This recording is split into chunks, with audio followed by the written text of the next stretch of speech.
یکی از ساده ترین و اصولی ترین نحوه کاشت نهال ها. اول چاله‌ای به طول و عمق و عرض بین 60 تا 70 سانتی میکنیم.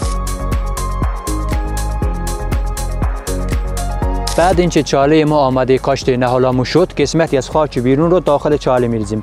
این کار به دلیل نرم بودن خاک باعث میشه که افزایش ریشه‌زایی درخت ما بهتر انجام بشه.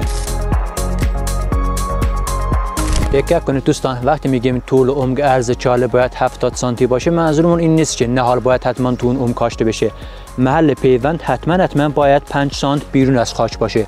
اگه داخل خاک بره باعث خفگی نهال و در نتیجه باعث خشک شدن نهالمون میشه. دوستان، نهال‌های 1 ساله نیاز به کود آنچنانی ندارن، ولی اگه خواستید میتونید از کودهایی که مخصوص شرکت خود ما هستش استفاده کنید. برای نهال‌های 1 ساله هم 1 الی 2 مشت کافی هستش. بعد کاشت حتما نهال‌ها رو پاکوب میکنیم تا هوای داخل خاک از بین بره و درصد گیرایی نهال ما بالاتر بره.